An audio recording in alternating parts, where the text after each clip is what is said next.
আজ 12ই জানুয়ারি জাতীয় যুব দিবস।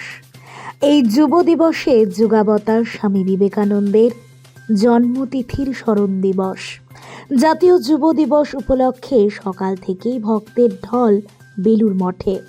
ভোরে ঠাকুর শ্রীরামকৃষ্ণ দেবের মন্দিরের মঙ্গলারতির মধ্যে দিয়েই এই পুজোর শুভ সূচনা হয়। এরপর স্বামী বিবেকানন্দের মন্দিরে বিশেষ পূজা আরতির আয়োজন করা হয়। 42তম জাতীয় যুব দিবস উপলক্ষে রামকৃষ্ণ মঠ ও মিশনের বিভিন্ন সংগঠনের তরফ থেকে বের হয় শোভাযাত্রা। এছাড়াও বিভিন্ন স্কুল থেকে পড়ুয়াদের নিয়ে প্রভাত ফেরি ও শোভাযাত্রার আয়োজন করা হয়।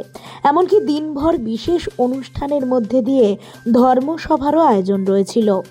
এবছর 163তম জন্মদিবসে ভক্তদের ঢল ছিল চোখে পড়ার মতো।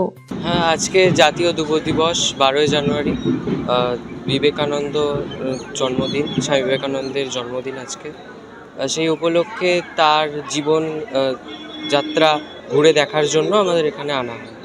জীবে প্রেম করে যেই জন সে জন সেবিছে ঈশ্বর। আজকে বেলুড় মঠে আসতে পেরে আমাদের খুবই ভালো লাগছে। তার জন্য আমরা আমাদের স্কুল শিক্ষিকা শিক্ষকদের কাছে অত্যন্ত কৃতজ্ঞ এবং আমরা এই সাজে সেজেও খুবই আনন্দিত। আজকের দিনে স্বামী বিবেকানন্দের জন্মদিবস, যে কারণে আমরা বেলুড় মঠ দর্শনের জন্য বালিগার্লস হাই স্কুলের ছাত্রীরা বেলুড় মঠ এসে থাকি। আজকে আমরা স্বামী বিবেকানন্দের তৈরি বিভিন্ন স্মৃতিসৌধ, মন্দির, তার কিছু কার্যকলাপের নিদর্শন আমরা দেখতে এসেছি। আজকের দিনে খুবই সময় উপযোগী এই স্বামীজির জীবন দর্শন এবং স্বামীজির রচিত বাণী ও রচনায় যে মূল্যবান কথাগুলি উনি আমাদের জন্য রেখে গেছেন এবং যে স্বামীজির বাণীতে উদ্বুদ্ধ হয়ে আমাদের ভারতবর্ষ যে এই মধ্যযুগীয় মতো একটা বর্বরতায় অশিক্ষিত একটা সমাজকে উনি যেভাবে উত্তোলন করেছেন এবং শিকাগো বক্তৃতায় গিয়ে ভারত মাতাকে উনি ওই ব্রিটিশদের কাছ থেকে যে পদদলিত ভারতবর্ষকে জাগিয়ে তুলেছেন এবং সেই আহ্বান দিয়েছেন, আর সেই আহ্বানে সাড়া দিয়েছেন আমাদের দলে দলে বিপ্লবীরা। হ্যাঁ, নেতাজি সুভাষচন্দ্র বোস থেকে শুরু করে অনেকেই, মহাত্মা গান্ধী এখানে বেলুড় মঠে হেঁটে স্বামীজির সঙ্গে দর্শন করতে এসছেন স্বামীজিকে। এরকম বড় বড় অনেক স্বাধীনতা সংগ্রামী যারা দেশের জন্য প্রাণ দিয়েছেন এবং তাদের রক্তের বিনিময়ে আমরা যে স্বাধীন ভারতবর্ষকে পেয়েছি সেটা স্বামীজির জন্যই। স্বামীজির মতো এই রকম বীর সন্ন্যাসী আর এই সারা বিশ্ব ব্রহ্মাণ্ডে আর নেই।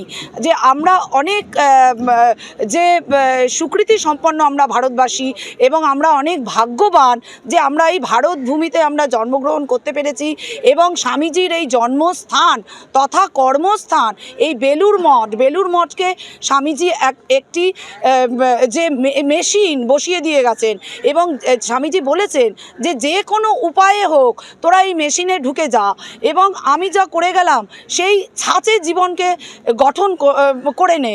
সেই জন্য আমরা এই 12ই জানুয়ারি জাতীয় যুব দিবসে প্রত্যেক বছর আমাদের স্কুলের ছাত্রছাত্রীদের এখানে নিয়ে আসি যাতে স্বামীজির ভাবধারায় ওদের জীবন গঠিত হয় এবং ওদের ভবিষ্যৎ নির্মাণের পথ সুগম হয়।